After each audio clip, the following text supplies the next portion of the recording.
Breaking news from White House. Trump's new hat is glorious. Former President Barack Obama and current President Donald Trump are a study in contrasts. Whether they are meeting and supporting the victims of disasters, interacting with world leaders, or simply addressing a crowd, these two presidents are polar opposites of one another. Another way the two men differ a great deal is in their treatment of military personnel. Contempt seems to be the defining characteristic of the Obama presidency for America, her way of life, and for the military personnel charged with protecting her. Like many left-of-center Americans, he knew nothing about the military and frankly was not interested in learning. As we saw repeatedly echoed as a refrain throughout the Obama presidency, with everything from the Fort Hood shooting, the VA scandal, the Bergdahl debacle, and a host of other notable examples, Obama and his defenders continually oozed their contempt. Their utter tone deafness on military issues regularly turned bad news into all-consuming nightmares. Obama went from allowing veterans to die at the VA to confusing cadets at West Point to saluting the heroism of an Army deserter,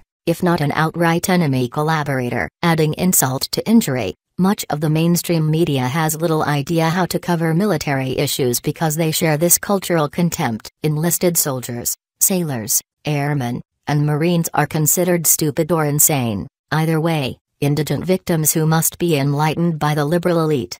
By contrast, President Trump is a man who does not hold anything back. Oftentimes he says what he believes needs to be said rather than opting for the more politically correct. President Trump himself did not serve, choosing instead to work in corporate America. Given his lack of military knowledge, President Trump chose to surround himself with great military leaders such as Secretary of Defense James "Mad Dog" Mattis and General John Kelly, seeking the counsel of those with greater expertise than his own. All throughout his campaign he became known for his mantra of #MAGA or Make America Great Again, pushing an America First agenda that has not been seen in decades. Through his presidential campaign, President Trump was often seen wear a red hat bearing the caption "Make America Great Again" or simply MAGA. As a result, when it was time for President Trump's planned trip to Camp David, he spoke of what a great honor it was to fly on the Executive Marine One helicopter. In a speech to Marines, he thanked all the Marines in the helicopter squadron for their hard work to keep his travel safe,